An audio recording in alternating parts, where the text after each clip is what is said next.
133 pounds, Nolan Wertanen, a redshirt sophomore for the Wolverines. Andy Hampton, 5-12 record, redshirt junior from Rochester, Michigan. Stony Creek High School, where he was a two-time runner-up. Wertanen from St. Joseph, Michigan, the first three-time state champion in St. Joseph High School history. And one theme in this duel meet, Tim, we'll talk about it a lot, is the depth, the talents in the state of Michigan. It's been for a long time. We saw Kevin Jackson sitting by Sean Bormat, and he comes from the rich tradition of Michigan wrestling. Long time ago, a great Michigan high school wrestler, and we'll be talking about it. But it's deep, and it's been a long time.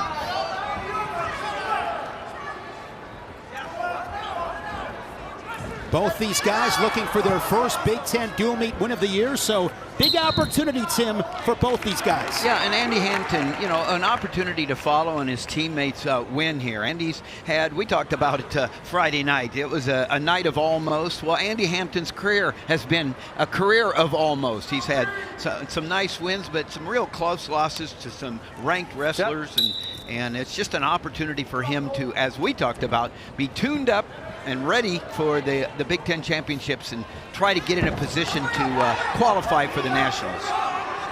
Hampton spent his first 2 years at 125. It's now his second campaign up a weight here to 133. No score, 60 seconds into this first period. Wertanen began the season at 125. He bumped up to 133 after the Cliff Keen in Vegas in early December. He was fourth at the Michigan State Open early in the season, then down at 125. Of course, for Michigan, Tim, big loss with All-American Dylan Ragusin suffering injury. They lost him for the season. Well, and those are big points, both for the Big Ten and the NCAAs. Little shot by Wertanen, fended off by Hampton. Wertanen underhook there on the left side, looking for a toss. Out of bounds. Yeah, good call by the official there to go out of bounds. But, you know, Hampton, if he's going to, you know, he's got to get in there and do a better job of controlling the position instead of letting Wertanen control. And I think that's the issue. Wertanen's been able to dictate the ties he wants. Hampton, if he's going to be able to get another shot to the leg, he's got to dictate the ties, the pace, the pressure. There, now in on that single leg, but there's the head on the mat. Underneath those hips, you see Roger Chandler coming out of his chair. They felt like happy with what he did to the left ankle. Yeah, and Wertanen brought it up against the joint, and you can't do that. You can bring it straight, but you can't bring it to the side against the joint, and that caused him to be able to not come around. But I think Hampton was stuck anyway down there. And so Hampton not only has to do a better job of controlling his ties and the pressure, but once he gets in on the leg, it's not in and sit, and he's got to be able to come up faster. Shot there from Wertanen. Both these guys with some attacks, but nothing with an angle. Wertanen able to work out from underneath. And Wertanen really likes those underhooks. He's a junior Greco All-American. So comfortable in those positions. Down to 20 seconds. And a scoreless match here at 133. Caleb Weand got the Spartans on the board with a decision at 125. Final conference dual meet for both these teams. Next weekend, they'll each wrestle Central Michigan before the Big Ten Championships 3 weeks away in Evanston. Scoreless after one. There is Cam Caffey. Always enjoyed watching Cam Caffey. Solid career. Yeah. Shane, I'm surprised not to see him in a singlet. It's been like forever, you know. I mean, and what a... I thought he'd be at home writing computer code today. Yeah, I mean, he is brilliant. Yeah. Hampton on top now, trying to break Wertanen down. Wertanen doing a nice job of coming up, continuing to come up. It's a little hip separation. Riding time over 20 seconds for Hampton, and now Wertanen able to work to his feet and square up. Yeah, did a really nice job of continuing to move, got hip separation there, got a little hip heist action, and came out for the 1 point. Just kept moving, that's the key. Wrestle through this position. In these first two matches, Tim, I mean, clear to see these guys are scrapping. Right there, gentlemen. Yeah, I mean, that's the opportunity they have, because it's not, they know who they're wrestling. It's an opportunity to get a win in each for all 4 wrestlers, and you're not against a top 10 wrestler. It's an opportunity to go out, and we talked about it. Confidence is so big going into the Big Ten championships, and how they wrestle today might have a lot to do where they are in those matches for qualifying for the NCAAs. Looking for a head throw, Wertanen, but not enough real estate. Mentioned his Greco-Roman background. And he's been really good with the ties, comfortable with the underhooks. Went for a head throw. 45 seconds.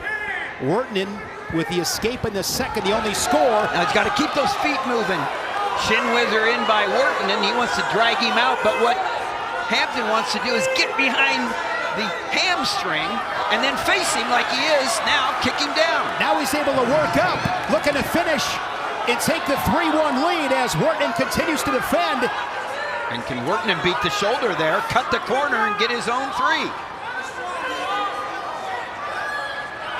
Hampton with a really good opportunity as a stalemate is whistled. Did a really good job to work off the shoe tops.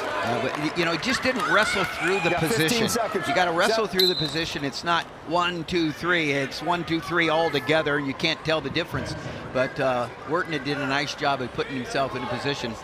If they hadn't called that stalemate, I think Wertanen had the best opportunity to score there.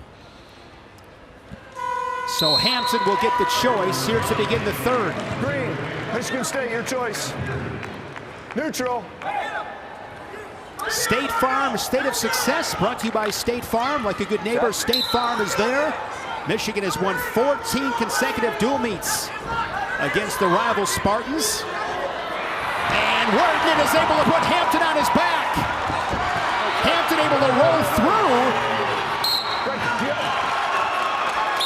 Did you have any takedown there? No takedown. No takedown. We are coming back neutral. It was great to pick up the conversation there between the 2 officials. You see Josh Chirella and Sean Bourmet thinking about tossing out that challenge brick. And Chirella, in fact, throws the challenge brick. So this will be reviewed. A lot of great action.